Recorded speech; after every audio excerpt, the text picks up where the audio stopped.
అందరికీ మరణాత. ప్రభునందు ప్రియమైన దేవుని పిల్లారా, ఈ దినం పరిశుద్ధ గ్రంథంలో నుండి యోహాను సువార్త 21వ అధ్యాయము 19, 21 వచనాలు. అతడు ఎట్టి మరణం వలన దేవుని మహిమపరచును దానిని సూచించి ఆయన ఈ మాట చెప్పాను.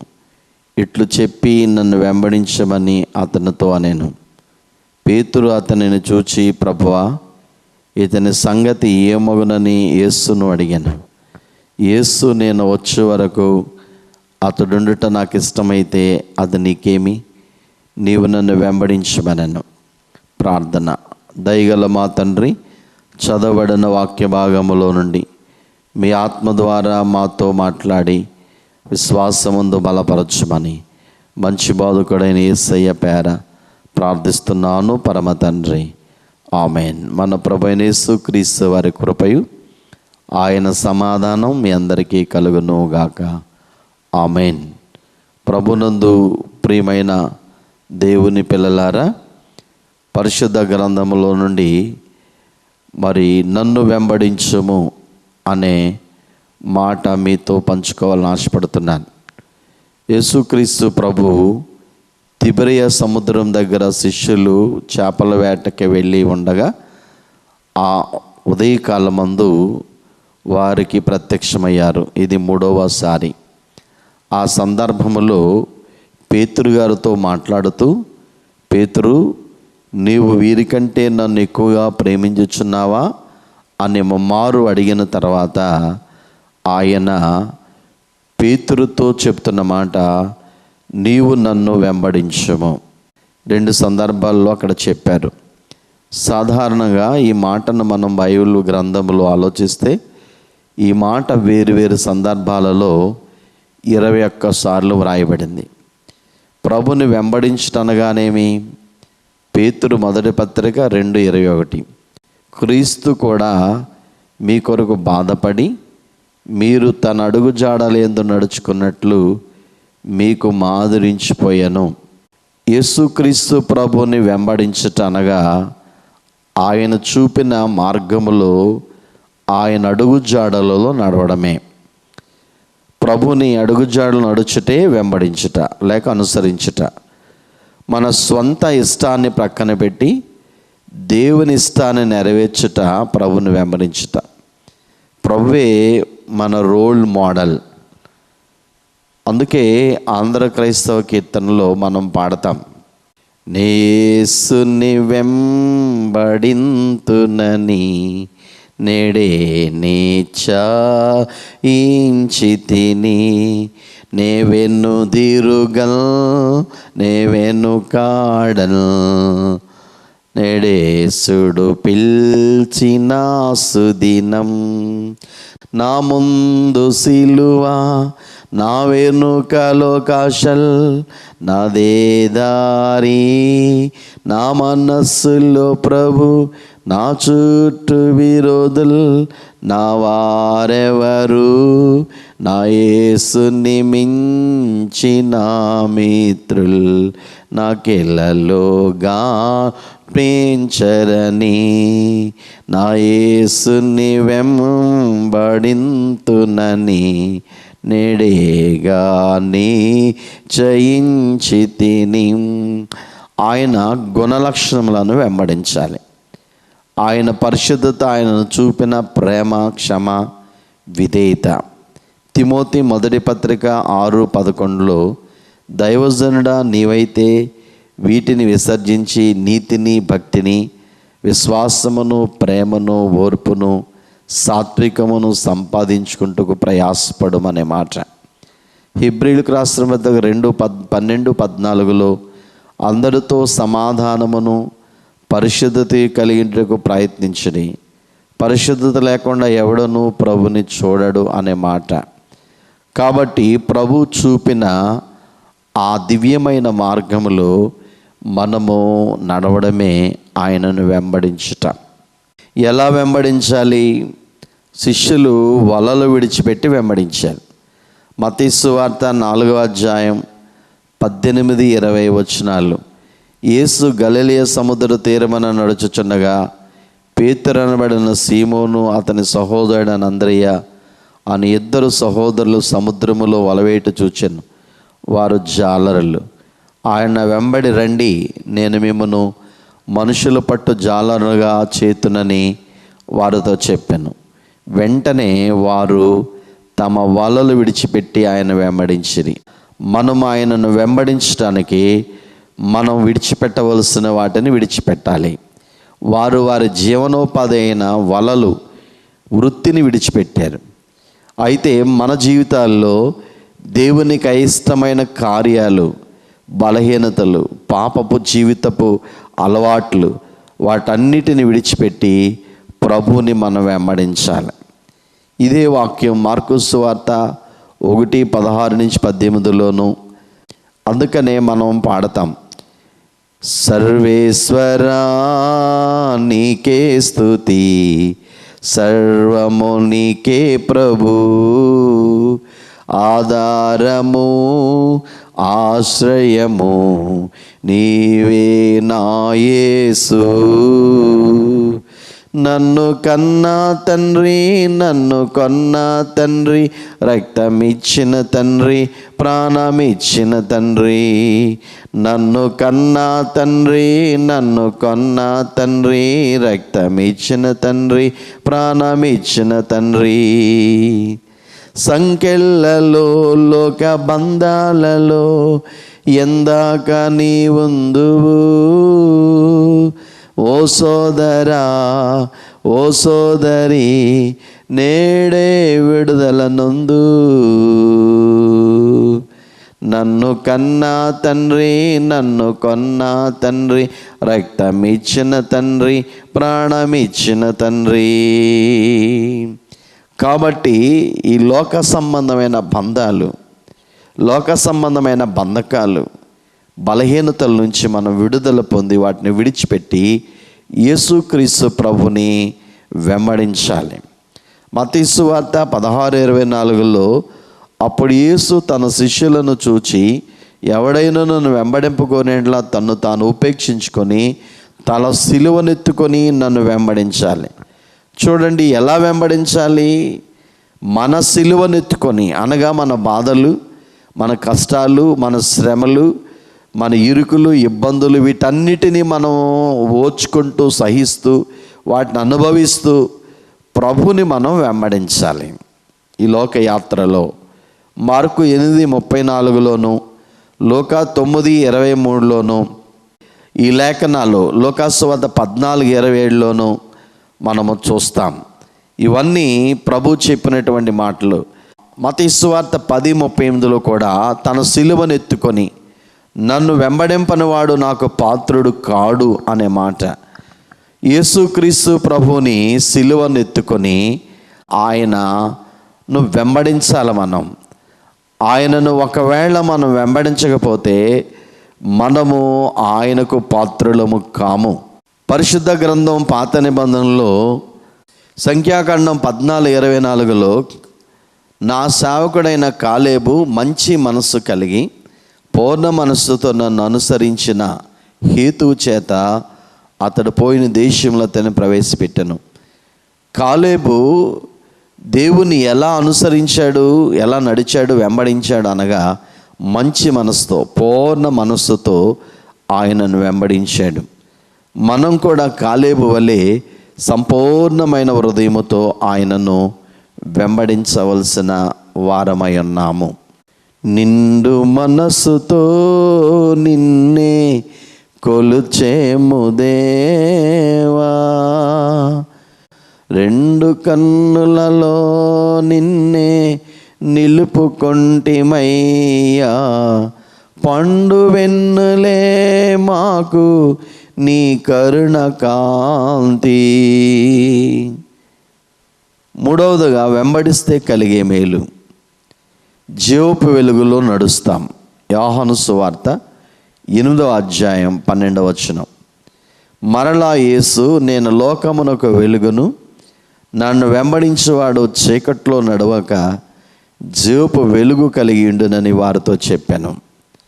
యేసుక్రీస్తు ప్రభుని ఎవరు వెంబడిస్తారో, ఆయన మార్గంలో నడుస్తారో, ఆయన ఫాలో అవుతారు, వారెప్పటికీ వారు చీకటి అనే పాపపు మార్గములోనికి వెళ్ళరు. ప్రభుని వెంబడించేవాడు జీవపు వెలుగులో మరి నడుస్తాడని బైబిల్ చెప్తుంది. వారు వెలుగు సంబంధాలు, వెలుగు ప్రజలై ఉంటారు. నిత్య జీవం, రెండవదిగా నిత్య జీవం. కాపర్ను వెంబడించి గొర్రెలకు నిత్య జీవం ఉన్నది. యోహాను 10:27-28 వచనాలు. నా గొర్రెలు నా స్వరం వినును, నేను వాటిని ఎరుగుదును, అవి నన్ను వెంబడించును. నేను వాటికి నిత్య జీవం ఇచ్చుచున్నాను గనుక అవి ఎన్నటికీ నశింపవు, ఎవడును వాటిని నా చేతిలో నుండి అపహరింపడు. కాబట్టి యేసుక్రీస్తు ప్రభువును వెంబడించే గొర్రెలముగా ఆయనను ఎవరైతే వెంబడిస్తారో వారికి ఈ లోకయాత్ర ముగింపు అవగానే పరలోకం నిత్య జీవాన్ని ఇస్తాడు. నిరంతరము జీవించే భాగ్యం కలుగుతుంది. యోహాను సువార్త 14:2-3లో నా తండ్రి ఇంట అనేక నివాసములు కలవు, లేని యెడల మీతో చెప్పుదును. మీకు స్థలము సిద్ధపరచ వెళ్ళుచున్నాను. నేను వెళ్ళి మీకు స్థలము సిద్ధపరిచిన యెడల నేనుండు స్థలములో మీరును ఉండులాగన మరలా వచ్చి నా యొద్ద నుండి మిమ్మును తీసుకుని పోవదును. అనగా ప్రభు పరలోకానికి వెళ్ళి మనకు స్థలము సిద్ధపరిచి త్వరగా రాబోతున్నాడు. ఆయన వెంబడించేవారు, ఆయన మార్గములో నడిచేవారు, ఆయన ఎక్కడుంటాడో ఆ పరలోకములో, ఆ మోక్షములో అక్కడే వారు ఉంటారు. అక్కడ మూడవ అనుభవం యోహాను 12:26. ఒకడు నన్ను సేవించిన యెడల నన్ను వెంబడింపవలను, అప్పుడు నేను ఎక్కడ ఉందునో అక్కడ వారును ఉందురు అని ప్రభు చెప్పారు. ఆయన వెంబడించేవారు ప్రభున్న స్థలములో మరి వారు యుగ యుగాలు జీవిస్తారు. ఎవరు వెంబడింపలేరు? ధనవంతులు. మత్తయి సువార్త 19:21-22 వచనాలు.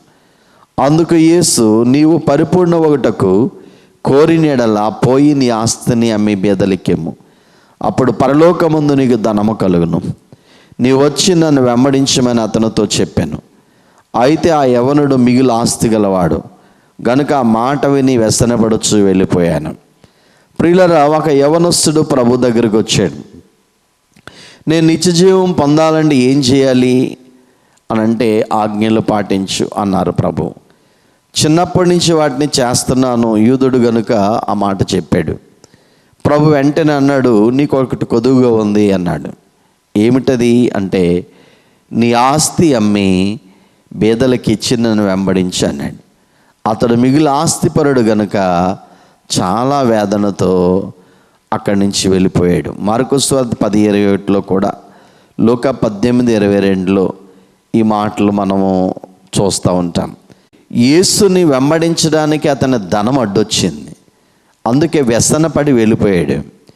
అందుకే ప్రభు అన్నారు, ధనవంతుడు దేవుని రాజ్యములో చేరటం అసాధ్యం. ఎందుకంటే ఒంటే సూది బెజ్జములో నుంచే వెళ్తుంది, కానీ ధనవంతుడు దేవుని రాజ్యములో నుంచి లోకి వెళ్ళడనే మాట మనం చూస్తాం. ఒంటే అనగా దారమే సూదిలోనికి మనం ఎక్కించలేం. మరి ఒంటె ఎలాగ వెళ్తుంది? మరి యెరూషలేములో ఆ పట్టణానికి వెళ్ళడానికి 12 గుమ్మములు ఉన్నాయి, ద్వారములు. ఒక గుమ్మం పేరు నేరో గేట్, అనగా సూది బెజ్జం, ఇరుకు ద్వారం. దూరదేశాల నుంచి, ప్రాంతాల నుంచి ఒంటెలతో వ్యాపారస్తులు వచ్చినప్పుడు ఆ చిన్న గేట్లో అవి మోకాళ్ళుని ఆ గేటు గుండా లోపలికి ప్రవేశిస్తాయి. దానిని ఆధారంగా చేసుకుని ప్రభు అన్నారు, ఇదిగో ఒంటె సూది బెజ్జములో నుంచి అయినా వెళ్తుంది, కానీ ధనవంతుడు దేవుని రాజ్యంలోనికి వెళ్ళడని. ఎవరైతే ధనాపేక్ష కలిగి వారి జీవితం అంతా డబ్బు డబ్బు డబ్బు అని వారు తప్పిస్తూ దేవుని పక్కన పెట్టి వారి ఇష్టానుసారంగా ధనాపేక్షతో బ్రతుకుతారో అలాంటి వారు మరి ప్రభుని వెంబడించలేరు. రెండవదిగా, లోకపు ఆకర్షణలో పడి పనిలో పడిపోయిన వారు. లూకాసు వార్త 9:59-62 వచనాలు. ఆయన మరొకనితో నా వెంట రమ్మని చెప్పాను. అతను నేను వెళ్ళి మొదట నా తండ్రిని పాతిపెట్టి వచ్చుటకు సెలవిమ్మని మనవి చేశాను. అందుకు ఆయన మృతులు తమ మృతులను పాతిపెట్టుకొనేమో, నీవు వెళ్ళి దేవుని రాజ్యమును ప్రకటించమని వానితో చెప్పాను.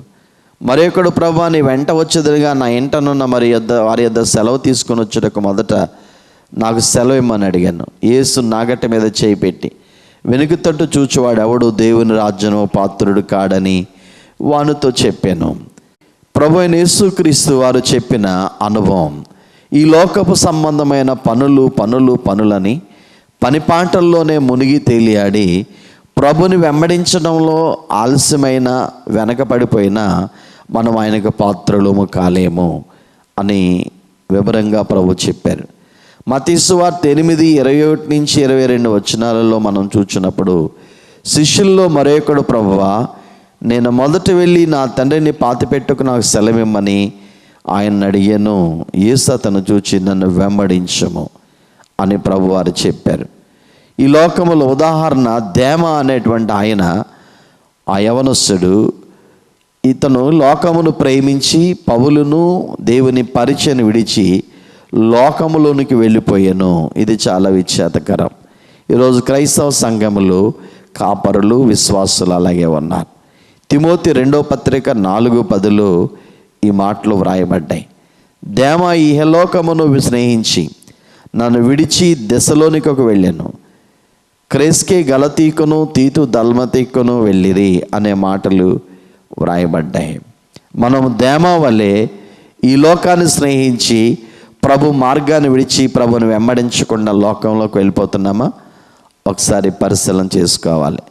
లూకాసు వార్త 14:27 మరియు ఎవడైనను తన సిలువను మోసుకొని నన్ను వెంబడింపిన యెడల వాడు నా శిష్యుడు కానేరడు. కాబట్టి మన సిలువను ఎత్తుకొని ప్రభుని వెంబడించాలి. ఒకవేళ అలాగ చేయకపోతే మనం ఆయన శిష్యులం కాదు. మనమందరం ఎవరు? మత్తయి సువార్త 28:19 ప్రకారంగా. కాబట్టి మీరు వెళ్ళి సమస్త జనులను శిష్యులుగా చేయడి, తండ్రికయు కుమారునికయు పరిశుద్ధాత్మక నామములోనికి వారి బాప్తిసం ఇచ్చచ్చు అనే మాటలు మనం చూస్తాం. కాబట్టి మనం అందరం యేసుక్రీస్తు ప్రభుని నమ్మి విశ్వసించిన మనం అందరము ఆయనకు శిష్యులం. మన ప్రభు మనకు గురువు, మనం ఆయన శిష్యులం. మనము ఆయనను వెంబడించాలి. అలా వెంబడించినప్పుడే ఆయనకు మనం పాత్రులముగా జీవించగలుగుతామనే మాట. కాబట్టి పేతురును చూచి ప్రభు నన్ను వెంబడించు అని ఆయన క్లియర్గా తెలియజేశారు. మనము ఆయన వెంబడించడం అనగా ఆయన అడుగుజాడలలో నడవడం, ప్రభువుని అడుగుజాడలు నడవడమే ఆయన వెంబడించుట. ఆయన గుణలక్షణాలు వెంబడించడమే ఆయన వెంబడించుట. ఎలా వెంబడించాలి? మనం విడిచిపెట్టవలసిన వాడిని విడిచిపెట్టి ఆయన వెంబడించాలి. అలాగే మన సిలువను మన బాధలను భరిస్తూ ప్రభుని వెంబడించాలి. నిండు మనసుతో మనం ఆయనను వెంబడించాలి. వెంబడిస్తే కలిగే మేలేంటి? జీవపు వెలుగులో నడుస్తాం, చీకట్లో పాపపు చీకట్లేక మనం జీవించాం. రెండవదిగా నిత్య జీవం, మోక్షాన్ని ఆయన ఎక్కడుంటాడు అక్కడ మనం ఆయనతో ఉంటాం యుగ యుగాలు. మూడవదిగా ఘనత కలుగుతుంది. మనము ఆయనను వెంబడించినట్లయితే మనం ఘనపరచబడతాం. ఎవరు వెంబడించలేరు? ధనాపేక్ష పరులు, లోకపు ఆకర్షణలో పనిలో పడిపోయిన వారు, దేమ లాంటి వారు ఆయనను వెంబడించలేరు. మనం ఆయన వెంబడించకపోతే మనము ఆయన వారము కాదు, ఆయన శిష్యులం కాము. మనమందరం ఆయన శిష్యులమే. పేతురు చివరి వరకు, తన ప్రాణం పెట్టినంత వరకు ఆయనను వెంబడిస్తూనే ఉన్నాడు. ఉదాహరణకు పేతురు గారి జీవితంలో జరిగిన అనుభవం. పేతురు గారిని పట్టుకొని చంపాలని యోచిస్తున్న తరుణంలో పేతురు గారు తెల్లవారుజాము ఒక రాత్రి వేళ తన భార్య బిడ్డలను తీసుకుని యెరూషలేం పట్టణాన్ని విడిచిపెట్టి వెళ్ళిపోతూ ఉంటాడు. పట్టణ పొలిమేరలు దాడుతున్నప్పుడు ప్రభు పట్టణం లోపలికి ఆయన ఎదుర్కొని పట్టణం లోపలికి వస్తాడు. పేతురు గారు ప్రభును చూడగానే, ప్రభువా నువ్వేంటి పట్టణంలోకి వెళ్తున్నావు అంటే, నేను మరలా సిలువేయబడ్డానికి వెళ్తున్నాను. నువ్వు ఒకసారి సిలువేయబడ్డావు, మరలా వెళ్తావు ఏంటి ప్రభు అంటే, అవును నీవు నా విషయంలో మరి నాకు పాత్రుడు కాకుండా సిలువకు భయపడి వెళ్ళిపోతున్నావు కాబట్టి మరలా నీ పక్షముగా మరొకసారి సిలువ వేయబడడానికి వెళ్తున్నానని చెప్తాడు. అప్పుడు వెంటనే పేతురు పశ్చాత్తాపడి మరలా తిరిగి వచ్చి ఆయన సిలువ శిక్షను భరించి ప్రభు కొరకు హతసాక్షిగా మారిపోయాడు. అది వెంబడించుట. కాబట్టి పేతురు వలె మనము కడదాకా మన ఊపిరినంత వరకు, ప్రభు రాకడ మేఘం వచ్చే వరకు ఎన్ని బాధలు కష్టాలున్నా ఆయన మార్గంలో వెంబడించు, ఆయన ఆరాధిస్తూ, ఆయన నామమును కీర్తిస్తూ, ఆయన వచ్చినప్పుడు ఆ మేఘం ఎక్కే కృప భాగ్యము పరిశుద్ధాత్మ తండ్రి మనందరికీ అట్టి దీవెన ప్రసాదించును గాక. ఆమేన్. మరణాత.